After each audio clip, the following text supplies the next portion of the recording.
When I woke up, it was not to the sterile beeping of hospital machines or the hollow grief of my own demise, but to the familiar sight of my own bedroom, bathed in the gentle light of a morning 7 years in the past.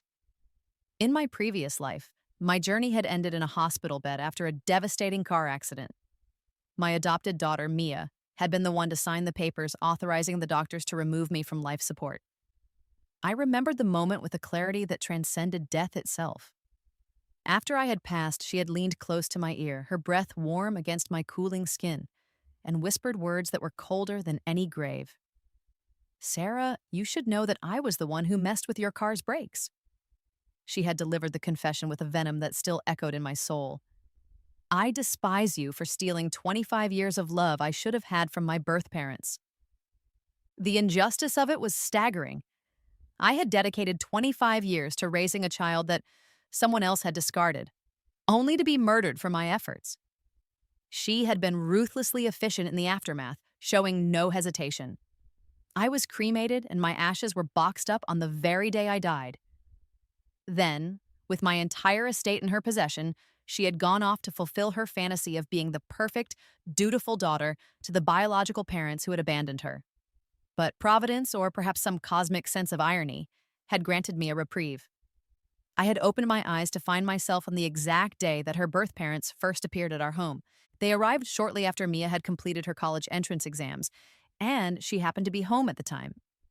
Her birth mother, a woman named Diane, immediately grasped her hand, her eyes welling with theatrical tears as she choked out, "Oh, my sweet girl, your mother has finally found you." Standing beside her, her birth father, Mark, added his own line to the performance. "Sweetheart, Dad is finally getting to see you." The two of them then embraced in a dramatic display of shared sorrow, their sobs filling our quiet living room. Mia was completely taken aback by their emotional outburst. Just as she had in my past life, she turned to me with a look of utter confusion, asking what was happening. In truth, she didn't even need to ask. The resemblance between her and Diane was so striking that it was undeniable. You wouldn't need a DNA test to confirm their relationship. As if on cue, Diane pointed this out herself. "We look identical," she said, her voice thick with emotion. "You are my daughter. If my neighbor hadn't mentioned seeing a girl who looked just like me on the street a few days ago, I would still be searching for you." Then, through her tears, she spun a narrative riddled with inconsistencies. "You were only 2 months old back then. I had taken you with me to the market, and I needed to use the restroom. I just left you outside for a moment, and when I came back out, you were gone." Mark chimed in. "We have been searching for you for 18 long years. Not a single day has passed that we haven't thought about you." Mia looked at me again, her eyes wide with a mixture of shock and hope. "Mom, is what they're saying actually true?" I remained silent for a moment, letting the scene play out. In my previous life, I had reacted with anger and fear, immediately throwing Diane and Mark out of our house. After they had left, knowing the truth could no longer be hidden, I had sat Mia down and explained that she was not my biological child, believing she was still just an 18-year-old girl, naive and unweathered by the harsh realities of the world. I had tried to reason with her. I told her how she had been left on my doorstep in the middle of a harsh winter.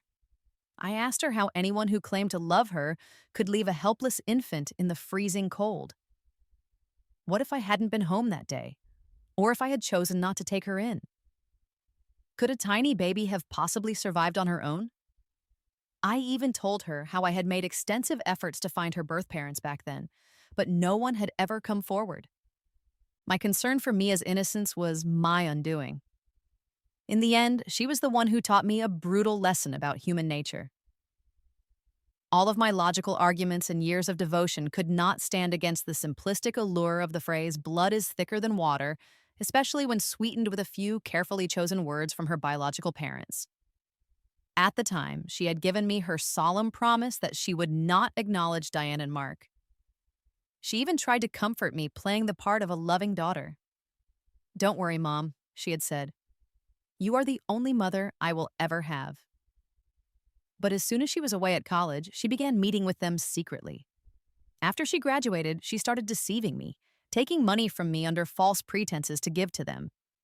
They had convinced her that they had spent their entire life savings searching for her, which was why they couldn't even afford to properly raise their son. The discovery of her deception came when I accidentally saw her bank transfers and the chat history on her phone. I had confronted her, scolding her for her naivety. They didn't contribute a single day to raising you, yet they expect you to help them raise their son? Can't you see what they are doing? Her reaction was not one of guilt, but of indignant anger. They are my birth parents, she had shouted. They spent years looking for me. If I don't acknowledge them, what will people think of me? That I'm ungrateful, a cold-hearted person? I don't want people gossiping about me? Then, her voice rising, she added, besides, I am an adult now. Can't you just stop trying to control every single aspect of my life? Finally, she delivered the most painful blow. It's no wonder your husband left you. It's because you are so incredibly controlling. After twisting the knife, she had stormed out, slamming the door behind her. To be fair, my divorce had nothing to do with Mia. I divorced my ex-husband for the simple and heartbreaking reason that I was unable to have children. There was a local superstition in our town that if a barren couple adopted a child, and if that child was fated to have siblings, the couple would soon conceive a biological child of their own. This was one of the underlying motivations for our decision to adopt Mia. However, 4 years passed after we brought her into our home, and I still hadn't become pregnant. My ex-husband's family, who were deeply obsessed with continuing their family line, began to grow desperate. It was my former mother-in-law who ultimately forced the divorce, insisting that her son remarry to have a biological heir. He was completely under his mother's thumb, so he followed her instructions and left me. Even though adopting Mia had been a mutual decision, the moment we divorced, she suddenly became my sole responsibility. She's not my biological daughter anyway, my ex-husband had said, flatly refusing to take custody. He even went so far as to threaten to send her to an orphanage if the court awarded him custody. After the divorce was finalized, he never visited her, not even once, and certainly never paid a dime in child support. My own family was also critical of my choice to keep a child who wasn't my own. My mother and brother both disapproved, refusing to fully accept Mia. As my mother bluntly put it, there's no guarantee that your own flesh and blood will take care of you in your old age, let alone someone else's child. What happens if she finds her birth parents one day and decides to leave you? All of your hard work and sacrifice will have been for nothing. My brother's approach was more subtle, but his message was the same. Sis, he would say, having a child with you will make it difficult for you to remarry if you ever meet someone you like. I didn't listen to any of them. I felt that since I had made the commitment to adopt Mia, I had a responsibility to see it through to the end. Besides, the pain inflicted by my ex-husband's family had left such a deep scar that I had no desire to ever marry again. So, for all those years, I raised Mia mostly on my own, supporting us by working as a freelancer. Fortunately, my work offered a flexible schedule, which made managing everything much easier. On the rare occasions when I was overwhelmed with work or had to travel, my brother, despite his reservations about Mia, would reluctantly step in to help for a few days, purely out of concern for me. Now, as I looked at Diane and Mark standing in my living room, I realized that they must have thoroughly investigated my family's situation before they left Mia on my doorstep all those years ago. They must have been keeping an eye on us this entire time. Otherwise, they wouldn't have felt so confident in leaving her with me. And they certainly wouldn't have been able to locate me so precisely after my ex-husband and I had been divorced for many years and I had even moved to a new house. After a moment of thought, I decided that the best course of action was to hand Mia back to them as swiftly as possible. I turned to Mia and nodded. It's true. You are not my biological daughter. You were left on my doorstep. You were crying so pitifully, and I couldn't find who had left you, so I adopted you. I then added a crucial condition. But just to be certain there isn't any mistake, you should probably get a DNA test done with them. Seeing that I was not raising any objections, Diane quickly agreed. Yes, we can absolutely do a DNA test. The following day, Mia accompanied them to a clinic to have the test done. The day after that, one of her friends invited her to go shopping, and I had some errands of my own to attend to. While I was having lunch in a small cafe, I happened to see Mia and her friend seated at a nearby table. The results of the DNA test hadn't even been released yet, but Mia was already excitedly sharing the news with her friend. "You are not going to believe this, but it turns out I was adopted," she said, her voice buzzing with excitement. "My birth parents found me just 2 days ago. My birth mom even gave me $200 and promised that if I come back to live with them, she'll give me a monthly allowance when I go to college." Her friend's jaw dropped. "Oh my God, that's incredible." After her initial shock wore off, she asked Mia, "So, are you going to go back to them?" Mia's expression turned slightly hesitant. "I don't think my adoptive mom will agree to it. I mean, it's obvious I look exactly like my birth mom, but she's still insisting that we get a DNA test." A bitter smile touched my lips.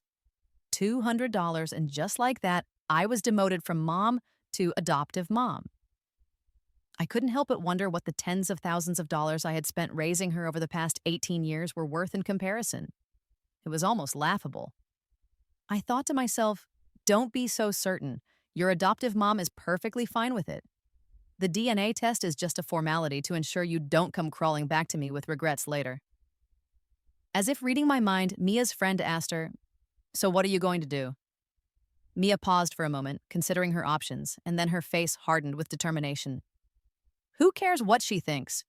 Once the DNA results confirm they really are my parents, if she still refuses, I'll just start seeing them in secret. That way, I can get a double allowance every month." Yes, that sounded exactly like the Mia I had come to know. It was precisely what she had done in my previous life. A few days later, the DNA results arrived, confirming what we already knew. They were indeed a biological family. Mia held the report in her hands and asked me, "Mom, should I go back to them?" Although she framed it as a question, her desire was written all over her face. "I want to go back to them, so I hope you, my adoptive mother, won't make this difficult." It wasn't just her expression. In the days since her birth parents had appeared, she hadn't once shown any consideration for my feelings or asked if I would be sad if she left. It was as if she had been anticipating this moment for a very long time. So I made it easy for her. "They are your birth parents, after all. You should acknowledge them." Then, I deliberately used the same words she had thrown at me in our previous life. "Besides, they didn't abandon you intentionally, and they spent all these years looking for you. Don't break their hearts. Otherwise, what will people say about you? That you're an ungrateful, heartless person? We can't have people talking about you like that." Mia was left speechless. Since she was inevitably going to choose them, it was better for her to do it now. It would save me the significant expense of her college tuition. I would much rather spend the money I would have wasted on her on a nice vacation for myself than throw it away on someone so undeserving.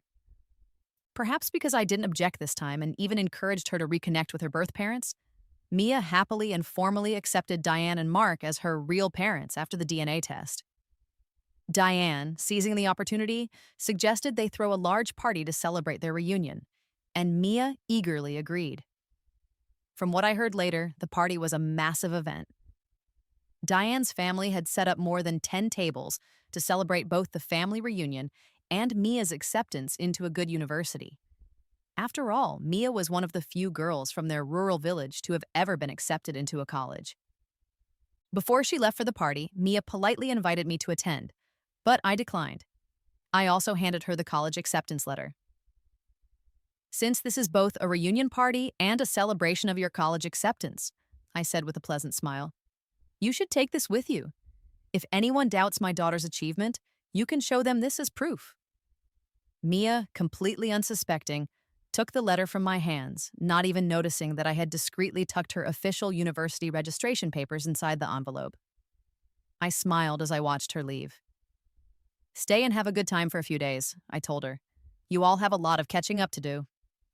The moment she was out the door, I sprang into action, frantically beginning the process of selling everything I owned, preparing to disappear. My very life depended on it.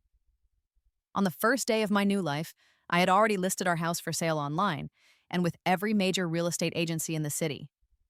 Since the house was located in a highly sought-after school district, and I was motivated to sell quickly, I priced it very competitively. An offer had already been accepted by the time Mia's DNA results came in. In fact, on the day I overheard Mia referring to me as her adoptive mom, I was in the middle of finalizing the sale of the house. But Mia was so consumed by the excitement of her impending reunion that she was completely oblivious. She was hardly ever home during those days anyway, spending her time either with her friends or with Diane and Mark, which made it incredibly easy for me to move my belongings out without her noticing. It was during this time, as I was packing up the remnants of my life, that I uncovered a secret I had missed entirely in my past life. While clearing out Mia's room, I stumbled upon her diary. She had always been diligent about keeping one. In the past, I had respected her privacy and almost never entered her room, let alone snooped through her personal things. But now, things were different. I had purchased everything in this house, and I felt I had the right to dispose of it as I saw fit. In her diary, she had written that she had known for years that she wasn't my biological daughter. She had found out when she was younger, during a period when I had to travel for work and left her in the care of my brother. My relatives on that side of the family, being prone to gossip, had told her everything. They told her she was a fortunate girl, that if I hadn't taken in an abandoned baby like her, she likely would have died long ago. They explained that back then, in the countryside, it was common for families who favored boys to dispose of their daughters. They even told her the real reason my ex-husband hadn't wanted her during the divorce. They had urged her to be grateful and to take good care of me in the future. While my relatives were certainly indiscreet and shouldn't have burdened a child with such information, Mia's reaction, which I was now reading in her own handwriting, was far more chilling. She had written, "Grateful. Grateful for what?" For all I know, Sarah stole me from my real parents because she couldn't have a child of her own. She deserved to be abandoned by her husband. Even my dedicated efforts to ensure her success were twisted in her diary into evidence that I didn't truly love her. When her grades began to slip, I had enrolled her in tutoring and temporarily took away her tablet and phone to help her focus on her studies. She complained bitterly in her diary that while her classmates were enjoying vacations or traveling abroad with other parents, she was stuck at home, slaving away at her studies and doing chores, not even allowed to play games. Of course she doesn't care about me. I'm not her real daughter, she wrote. All she does is force me to do things I hate. The truth was, the number of times she had actually done chores could be counted on one hand. The only chore I ever consistently asked of her was to keep her own room tidy and to occasionally help with the house when I was swamped with work.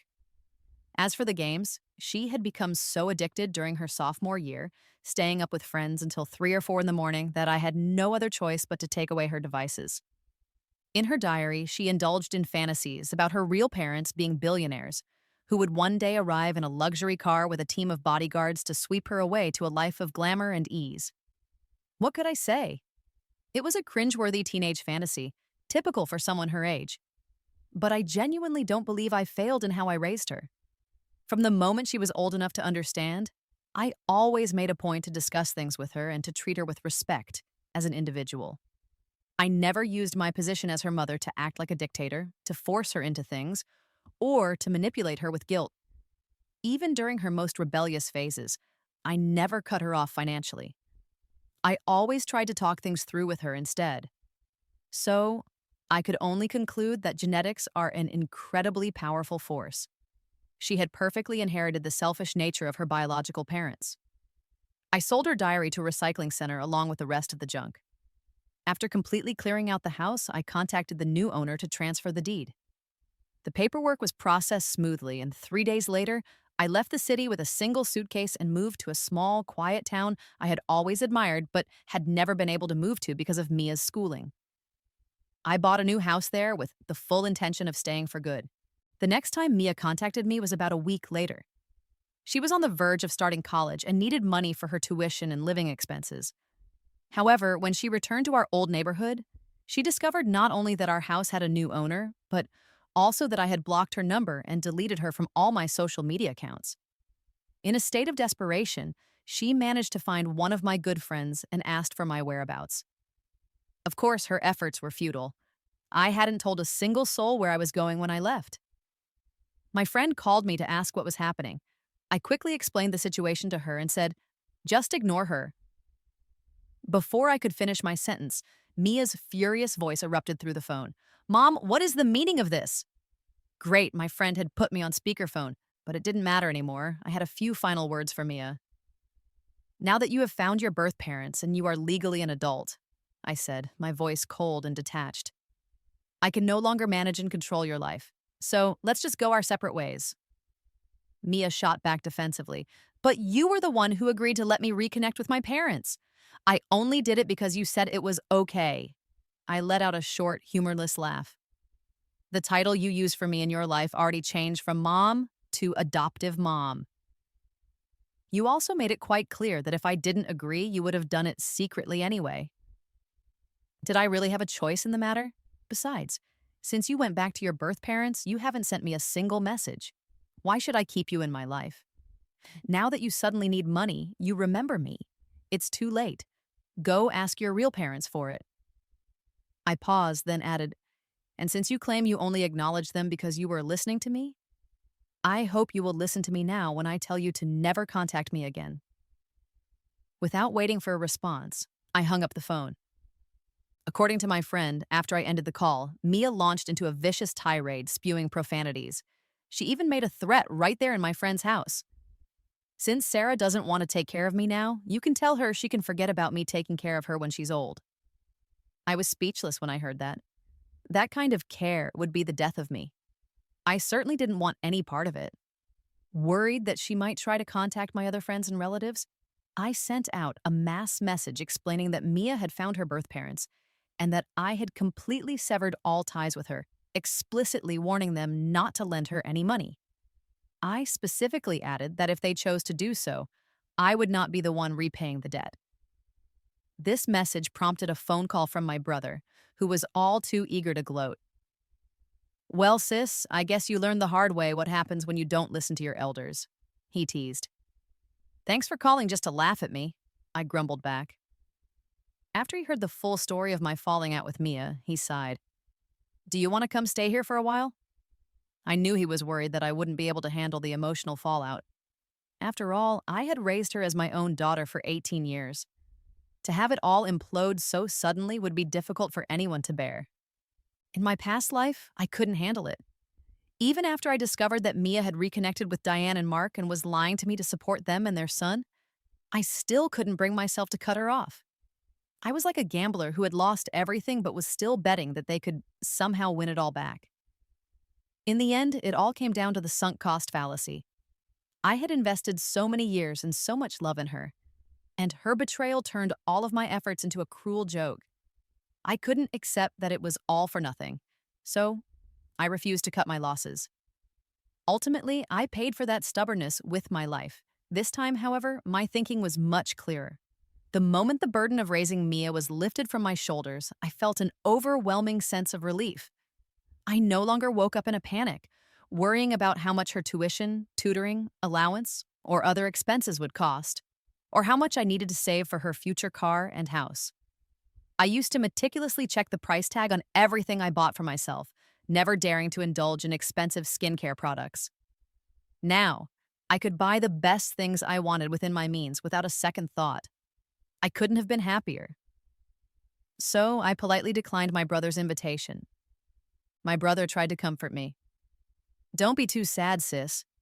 That ungrateful brat's hard times are just beginning. He was right. Without my financial support, it was highly questionable if she could even attend college. Diane's family had taken her back with the clear intention of exploiting her for their own gain. She was simply too foolish to see it, easily bought off with a few scraps of affection and sweet words, thinking her birth parents were some kind of priceless treasure. I couldn't wait to see how it would all unfold. And as it turned out, I didn't have to wait very long. Just 2 days later, my brother called me again, specifically to give me the latest update. Mia had gone to him, begging for money for her tuition. She had been crying, telling him that her birth parents were too poor to pay for her schooling. Apparently, after her phone call with me, she had stormed back to her birth parents to demand the money, only to have them plead poverty. I had to laugh when I heard that. Her tuition was less than $1,500 a year, and with living expenses, the total would only be a few $1,000s. There was no way her birth parents couldn't afford that. The party they threw for her homecoming had featured more than 10 tables. The cash gifts they received from that alone would have more than covered her expenses. The simple, ugly truth was that they had a son still in high school and they didn't want to spend their money on Mia. As for student loans, she would have needed my signature since her household registration was still tied to me. So, she went to my brother, hoping to borrow enough money to at least pay the initial tuition. After all, before I had cut her off, my brother had always been decent to her for my sake, even if he didn't particularly like her. She had no idea that when he wanted to be cruel, his words could be absolutely venomous. My brother told her, "Don't call me uncle. I am not related to your family in any way, shape, or form. You cannot ask me for this. My money doesn't grow on trees. If your own parents can't or won't help you borrow the money, what on earth makes you think they'll ever pay me back?" Mia was silent for a moment before replying, "I'll pay it back myself." My brother scoffed. "Then I definitely can't lend it to you. You betrayed the mother who raised you for 18 years without a second thought. If I'd lent you the money, you'd just call me an idiot behind my back." Mia tried to argue, "I didn't betray my mom." My brother cut her off sharply. "My sister raised you through thick and thin for 18 years, and you turned around and called the people who abandoned you Mom and Dad. Is my sister's sacrifice really that worthless to you? Who do you think you're fooling?" He paused, then continued his verbal assault. "And don't tell me you didn't know you were abandoned. When my sister found you, she had people searching for your birth parents for a long time. So everyone on our side of the family knows the truth. They may be gossips, but they told you plainly that you were abandoned. You've been through high school. Do you not understand what the word abandoned means? It's no wonder all the money my sister spent on your tutoring didn't help you amount to anything. You're just unintelligent by design." After his tirade, my brother summed it up powerfully. "Looking at you now, it's no wonder your parents abandoned you. An ungrateful snake like you can never be tamed." In the end, Mia broke down completely, crying that she regretted everything. She claimed she never realized how much her actions would hurt me, and that if she had known I was so against it, she never would have acknowledged her birth parents. Then she got on her knees and begged my brother to call me, saying she wanted to apologize and promise to never have anything to do with her birth family again. She was crying her heart out, completely desperate for the tuition money, my brother said. So I felt bad, and I was in the middle of a face mask and nearly shot up out of my chair. "Are you out of your mind? Is your money burning a hole in your pocket? Or are you trying to set me up?" My brother replied, "No, I'm a cheapskate. Why would I lend her money knowing I'd never see it again? I just pointed her in the right direction. I told her to take her official papers and the DNA test, get her registration transferred back to her birth parents, and then they could help her apply for a student loan." I let out a long breath, unable to handle his dramatic flair. "Don't ever call me again. Seriously, thank you and goodbye." I later heard that under pressure, Mia's birth parents did end up paying for her first year of tuition. After making such a public display of taking her back, turning on her so quickly would have made them look terrible. However, they made her sign an IOU for the full amount. I thought that would be the last I would ever hear from her. But just 6 months later, she contacted me again. By then, I had a new phone number, so she found me on a messaging app using an unknown account and left a series of messages. "Mom, I was wrong. They're not good to me at all. Mom, please forgive me this one time. I'll never have anything to do with them again, I promise. I'll listen to everything you say from now on, okay? Mom, I know you have the kindest heart. For the sake of the years we had together, can you just lend me $300? Please, I haven't eaten in a day." When I didn't reply, she lowered her asking price. "Mom, what about 100? Just to get me through this rough patch. I'll pay you back in a few days when I get paid from my part-time job." The messages were a stark contrast to the betrayal I had experienced in my past life. In that timeline, when I still hadn't replied, she had simply shown up at my door, hugged me, and whined, "Mom, you're not mad anymore, right?" And I, still angry but swayed by what seemed like a sincere apology, had eventually forgiven her. I had thought to myself, she's the daughter I raised with my own two hands. I can't just write her off because of one stupid mistake. After that, she had acted like the perfect, obedient daughter, and I never caught her contacting her birth parents again. Little did I know, her apology and good behavior were all an elaborate act to continue getting money from me to support her birth family. 3 months after I forgave her in that other life, she told me she wanted to buy a condo, a 3 bedroom, 2 bath unit over 1,500 square feet. She had already picked it out. The problem was she only had $1,000 in her savings. The down payment was around $60,000, which happened to be the exact amount I had in my savings account. Her intention was clear, but the real issue was why a single young woman would suddenly need such a large home. Something felt wrong. I asked her gently, "Why do you need such a big place? You'll be exhausted just trying to keep it clean." Her explanation was smooth. "It's for when I get married and have a baby, plus you. It'll be the perfect size." As if afraid I wouldn't believe her, she added, "You're my only mother. Of course you're going to live with me when you're older." If she hadn't added that last part, I might have fallen for it. But that sentence only strengthened my suspicions. A condo that size would also be a perfect fit for her biological family of four, so I didn't agree. "Let's hold off for a bit," I said. "I don't have that much cash on hand right now." The words were barely out of my mouth before she shot back. "What do you mean you don't have that much? I saw your bank balance not long ago." Realizing her slip, she quickly tried to backtrack. "I didn't mean to look. You got a text alert with your balance after you bought something the other day, and I just happened to glance at it." Right. She could remember an exact number from a single glance. Yet all the money I spent on her education could only get her into a second-tier college.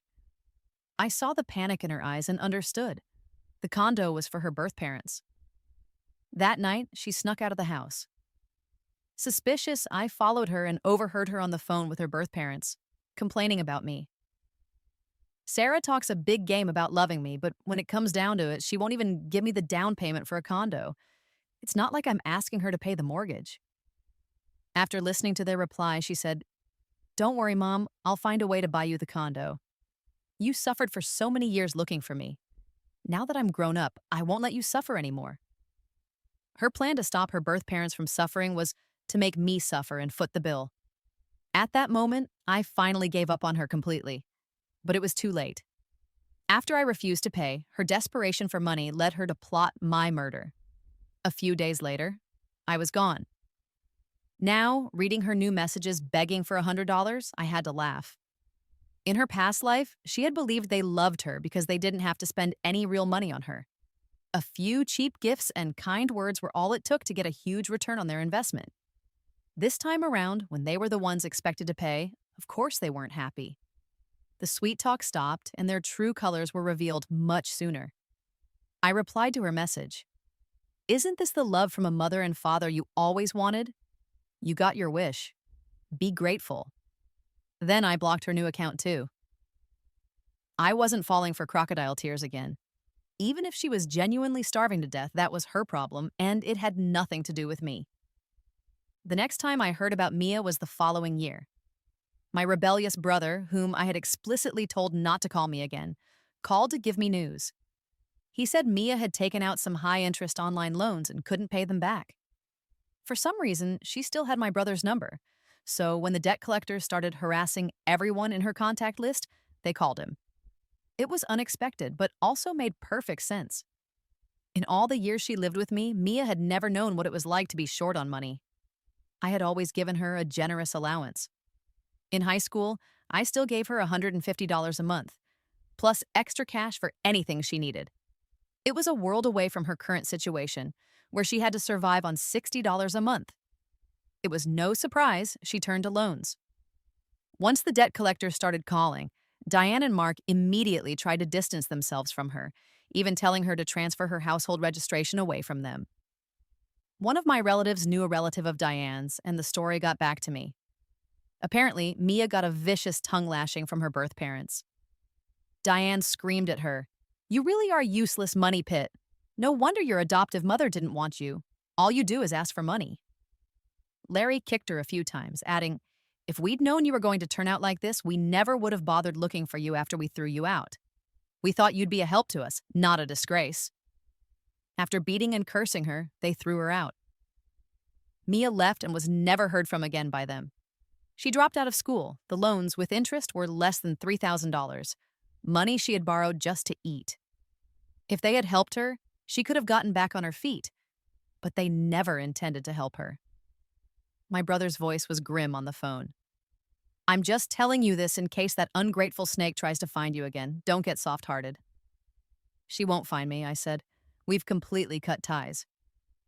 He replied, Don't be so sure. She's desperate. He was right. 2 months later, she found me again, using yet another new account to send a friend request with a message of repentance. Mom, I know I let you down and I shouldn't be bothering you, but I miss you, Dot. The moment I saw it, I blocked the new account. She was my kryptonite. Just seeing a message from her was enough to give me nightmares. After that, Mia must have finally realized that I was dead set on never taking her back because she didn't contact me again. I never expected that the next time I would hear her name, 6 months later, would be on the crime section of the evening news. Vicky had killed Diane in a struggle. The cause was still those online loans. After dropping out, she couldn't find a good job and the debt was suffocating her. Desperation drove her to go back to her birth parents' house with a knife, threatening them to pay off her debt. She believed they had destroyed the life she was supposed to have. When she threatened them, they didn't think she would actually use the knife and tried to grab it from her. In the ensuing chaos, Mia accidentally plunged the knife into Diane's femoral artery. She bled out before the paramedics could arrive. Larry was also seriously injured but survived, though he would likely never walk again. Vicky was arrested that same day. I stared at the news, stunned into silence. As I was trying to process it, my brother called, his voice shaking. Sis, thank God you were smart enough to pack up and move. Otherwise, that could have been you. I knew he was right because I had lived it once before. After he calmed down, he added, Now all the relatives on her birth parents' side are saying how smart and clear-headed you are. They're saying that only the person who raised a child truly knows their character. I wanted to tell him that wasn't it at all. It was simply a lesson I had paid for with my life. In my past life, I had been so arrogant, thinking that since I had raised her, I knew exactly who she was. It turns out that was all just my own wishful thinking. In the end, Mia was sentenced to death. Before her execution, she requested to see me one last time. I decided to go. She was a hollowed-out version of the vibrant girl I once knew. When she saw me, she broke down. Mom, she cried. I didn't answer. She sobbed and rambled, but the core of her message was that she was sorry for betraying the 18 years I had spent raising her. If there was a next life, she hoped she could be my daughter again to repay my kindness. I cut her off. If there really is a next life, I said, my voice steady, I hope we never, ever meet again. She looked at me, her eyes filled with a final desperate plea. You'll never forgive me, will you? I nodded. That's right. Why? She asked, her voice barely a whisper. I thought for a moment before answering. Because no one goes back hoping to love the same person all over again. You and I should both remember that.